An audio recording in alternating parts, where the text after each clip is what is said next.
नमस्कार दोस्तों, मैं आशीष स्वागत करता हूँ आपका मेरे YouTube चैनल पे। दोस्तों आज हम सीखने वाले हैं फायरबेस के बारे में। दोस्तों फायरबेस क्या है, फायरबेस क्यों यूज़ करते हैं और अभी ये ज़्यादा ट्रेंडिंग में क्यों है, ये सारा हम अब डिस्कस करने वाले हैं। और फायरबेस कौन सी सर्विस आपको प्रोवाइड करता है एप्लीकेशन डेवलपमेंट करने के लिए, वो भी आज हम देखने वाले हैं। दोस्तों ये पूरा थ्योरेटिकल टॉपिक है, सिर्फ मैं अभी इसमें आपको इन्फॉर्मेशन देने वाला हूँ और बाद में हम इस सीरीज़ में आगे जाके हम सारी सर्विसेज को एक प्रैक्टिकल इम्प्लीमेंटेशन के साथ करके देखने वाले हैं। सो अगर आप चैनल पे नए हो तो सब्सक्राइब भी कीजिए इस चैनल को, और अगर ये वीडियो आपको पसंद आए तो लाइक भी कीजिएगा। तो दोस्तों अभी चलिए शुरू करते हैं।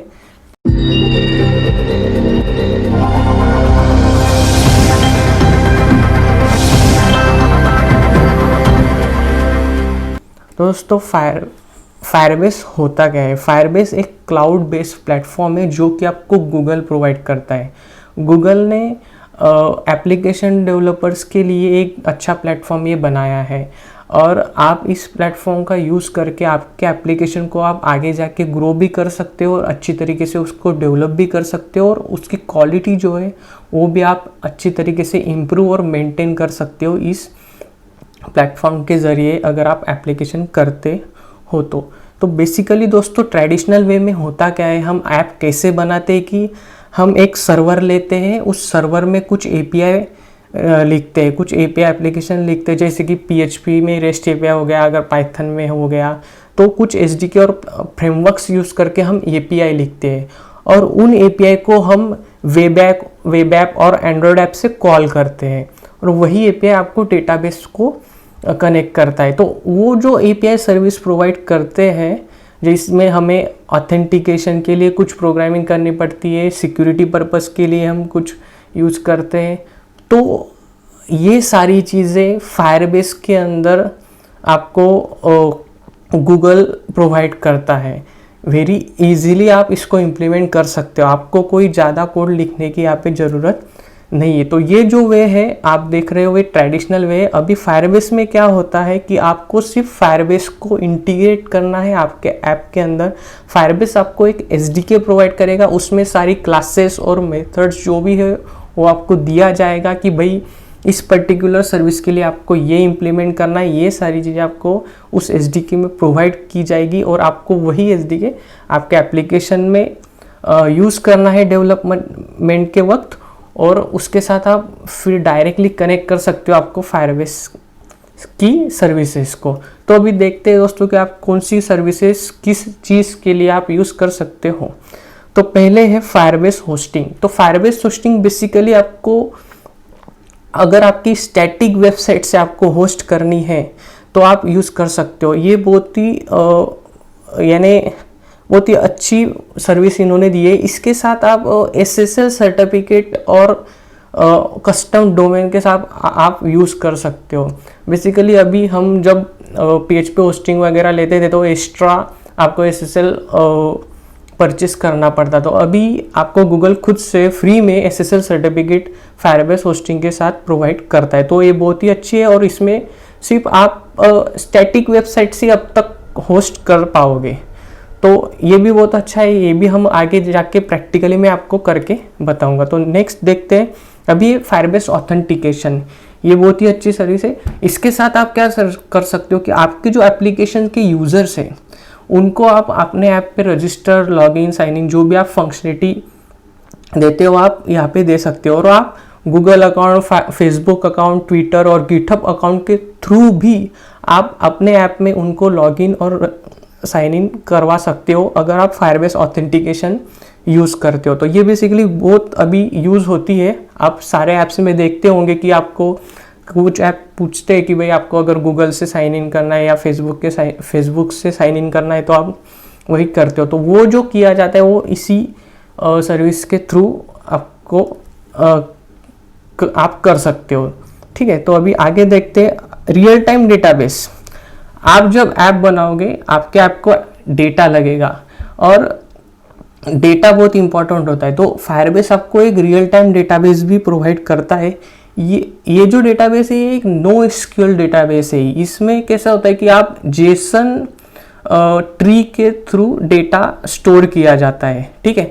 लेकिन इस डेटाबेस का ऐसा ये है कि ये सिर्फ स्मॉल अमाउंट डेटा ही आपको स्टोर करने को देगा, और सिंपल अगर डेटा है आपका, कोई उसमें ज़्यादा कॉम्प्लेक्सिटी नहीं है, कुछ ज़्यादा रिलेशंस नहीं डेटा मॉडल्स के बीच में, तो आप इस रियल टाइम डेटाबेस को आप अपने एप्लीकेशन में यूज़ कर सकते हो, ठीक है। अभी आगे देखते हैं, एक और डेटाबेस है क्लाउड फायरस्टोर। ये थोड़ा एडवांस वर्जन है, जो आप रियल टाइम डेटाबेस में आपको करने को नहीं मिलता था, जैसे कि भाई कॉम्प्लेक्स डेटा स्ट्रक्चर है या कुछ लार्ज अमाउंट ऑफ डेटा है, तो वो सारा आप फायरस्टोर में आप कर सकते हो। इसमें जो डेटा स्टोर होता है वो कलेक्शन और डॉक्यूमेंट के बेस में यहाँ पे यूज़ होता है। फॉर एग्जांपल अगर देखें, जैसे आपका MySQL डेटाबेस है या SQL सर्वर डेटाबेस है, कोई भी रिलेशनल डेटाबेस है जिसमें टेबल्स और रो रहते हैं, तो इसमें क्या रहता है, टेबल की जगह रहता है कलेक्शन, और जो टेबल में डेटा रहता है रोज उसका, और रोज की जगह यहाँ पे होते हैं डॉक्यूमेंट, ठीक है। तो इस तरीके से क्लाउड फायरस्टोर में आप डेटा स्टोर कर सकते हो, और ये हाईली स्केलेबल है। आप इसको कितना भी आगे बढ़ा सकते हो आपके हिसाब से। जितनी कॉम्प्लेक्स आपका डेटाबेस होगा, ये उसको इजीली मैनेज कर पाएगा, और आपको भी आगे डेवलपमेंट के लिए इसको बहुत अच्छा रहेगा, ठीक है।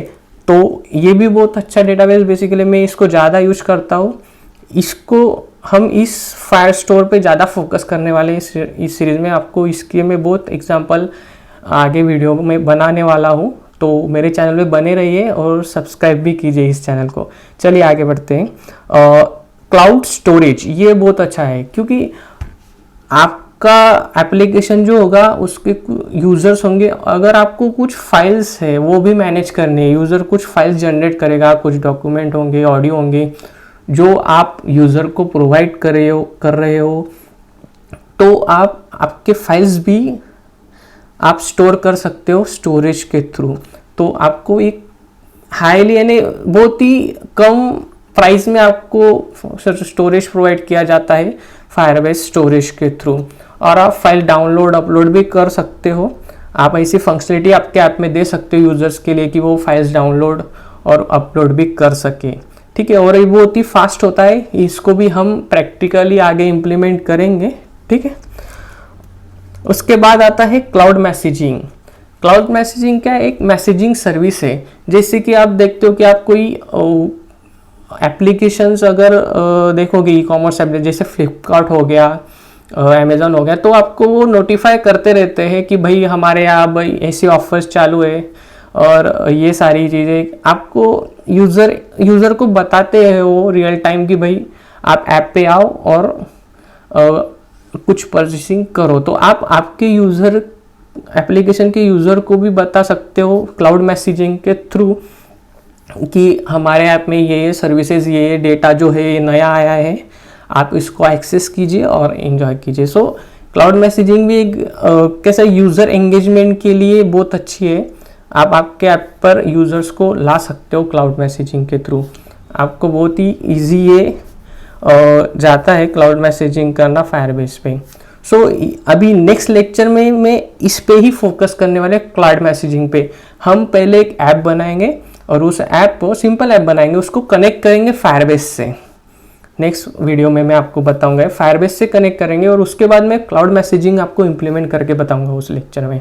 सो अभी के लिए इस लेक्चर में इतना ही। अगर आपको ये लेक्चर अच्छा लगे तो लाइक कीजिए और चैनल को भी सब्सक्राइब कीजिए आगे आने वाले सेशंस आपको मिलने के लिए, और बेल आइकन को भी दबाइए। Thanks for watching, bye bye.